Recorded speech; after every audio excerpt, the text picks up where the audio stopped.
Welcome back to Etheria Restart. Today we're here looking at Kazuyo the Reverie, one of the best sleep and best control Animus inside of Etheria Restart. Before I get into the build that we have today, guys, this has been a sponsored video by Etheria Restart, and if you want to play the game for free, you have a QR code right here or a link in the description which gets you 10 free summons when you download the game for the first time.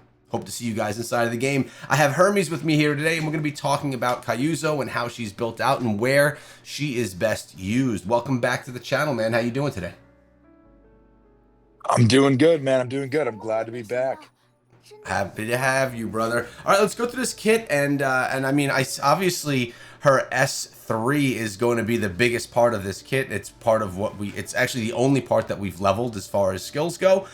Take me through it. Tell me why she's one of the best for sleep. Right. So her entire kit revolves around sleep. So it starts with that A1 really. So when you look at that A1 ability, she has a possibility. She has a 20% chance to inflict a one-turn slumber on a single enemy.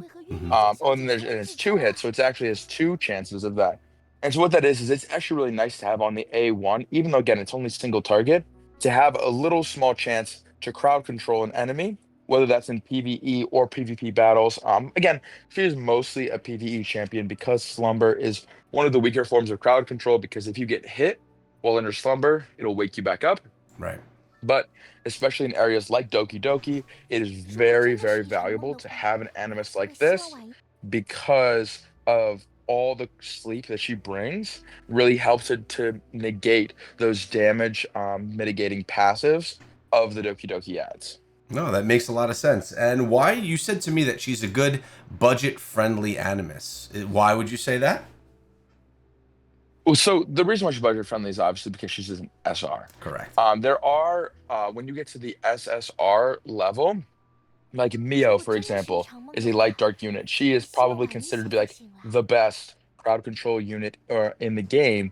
And so, but sometimes you either one don't have the perfect lattice to invest, or you just don't have the animus to begin with.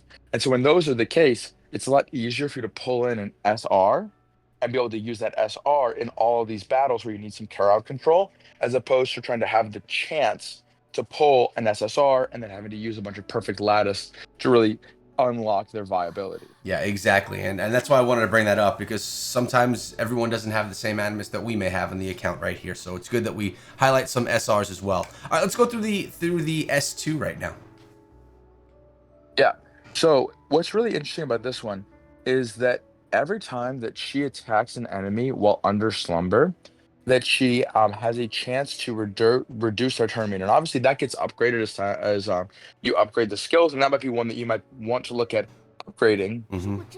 But what is also interesting about this one is that whenever she attacks, it doesn't actually wake them up from slumber. So like I said earlier, slumber is a weaker form of crowd control because they get woken up. But whenever Kaz is the one to attack, she not only does not wake them up, but also reduces turn meter. And what's really interesting about this one is it actually shells count for this as well.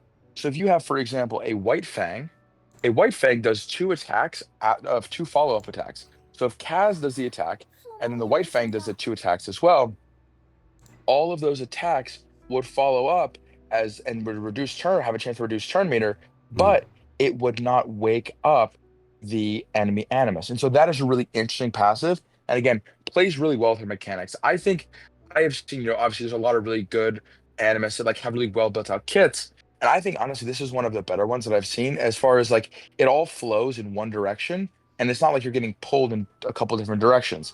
She's very, very clear what she is used for and where she is good. And I think that's really nice when you have animus like that, because they're really easy to then build out. Yeah, no, it's nice that you know what direction you're going to be building, what her focus is going to be. Also, really like that you shared about the shell as well. That's super valuable when you're talking about trying to get that sleep without waking up, because put the sleep, wake them up, you kind of waste it. All right, let's take a look at Exactly. the S3, which is the one that we've put the lattice into over here.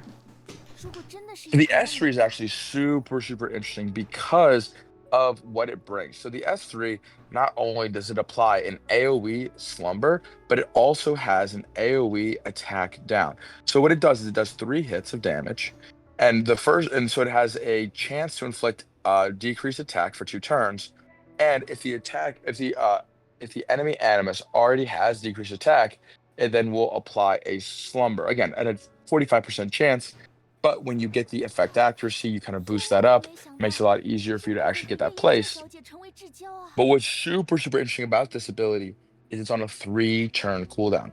I don't know, as of right now, if there are any other Animus that have a AoE crowd control ability on a 3-turn cooldown. Again, it is only Slumber, so it's not as good as, say, a Freeze or a Stun, but it is a 3-turn crowd control, which makes it extremely valuable in areas like Doki Doki, but also just in general PvE content. If you need to crowd control some waves of enemies, it gives you get around to that crowd control faster, you get around to your damage, and it makes it a lot easier to control and kill enemies. No, that makes a lot of sense, and I like that it's got the attack down on there as well, and it's not just a slumber. Do we want to take a look at the modules and how I have her built out here as well, or should we pass by? I think the modules are valuable to look at. Again, it's a very straightforward build. I think, and yep, that's pretty much what I was expecting as far as a build goes. A lot of speed, looking to get Swift Rush in there, a lot of speed, and then accuracy when you have the opportunity to. That's where that time weave comes in. And something interesting to note, and I think as you get better gear on your account, you'll be able to do this as well. Is that if you can get her into a 12-piece of Swift Rush and 12-piece Time Weave, that would be really valuable, because what that does is then with a 12-piece Time Weave set, you actually have a chance to reduce skill cooldowns. And with her cooldown for that AoE Slumber being already so low, that if you have the chance to reduce that cooldown, and because it's her only active ability, it's the only one that's going to have its cooldown reduced, it really makes it a very, very valuable set to put on her, because you're just basically reducing the cooldowns, and then it becomes a 2-turn or even a 1-turn cooldown on an AoE crowd control, and that is really valuable and can really change the tide of a battle, to be honest. No, that's awesome. That's something I'll work towards on the account, getting that extra time weave. Now, you mentioned the shell when we were talking about her skills. Um, I'm using right here Alicorn. What are your thoughts? Um, I I think that this one is all right. I mean, again, so you're looking at it as it has a chance to dispel any debuffs. Hmm. And so what it basically does is it just basically, if you have any crowd control, anything else like that, this one, it can be valuable for that, to make sure that you are able to get off your attacks without getting stunned or frozen or anything else like that, or having decreased accuracy, anything else like that. I don't know if that's in this game or not yet. I don't know. But I think that this shell is it's usable, but I think there are better options. I'm assuming you probably did it more so to have the Swift Rush and Time Weave stats, and then the ability to dispel debuffs is okay. It doesn't look like a super built out shell, so I think obviously there's obviously room for improvement, and that's always Yeah. the name of the game is improving as time goes on. So for those people that are looking at this, trying to figure out what shell to use, what are a small handful that you would recommend for her? So I think you're using her in Doki Doki, especially if you're trying to use more budget teams. Hmm. Artisan is a great option, and that is because of those huge defensive shields that Artisan is able to put out. Another great option, again, we're just keeping it very basic because these are both Nico Nana fills. Again, I'm looking at the budget options. You are also looking at Gigabyte is another great option. Again, the more turns, the faster you get those sleep around, and then just the more controlled that those enemies really are. I think those two shells are really great for her as good budget options, which again, I think most people will be building her a lot of budget. And when you get to the upper levels, then you really just kind of expand, use all the different shells you're really looking for, such as Halloween, which does that skill cooldown reduction and stuff like that. No, that's exactly what I was looking for, and I appreciate you sharing. I'm sure a lot of people are going to get value out of that.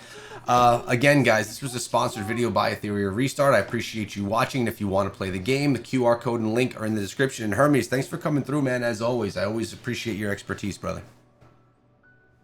Yeah, man. Thanks for having me on. All And I right. hope everyone enjoys building out their Kaz. I hope so as well. Take care, guys.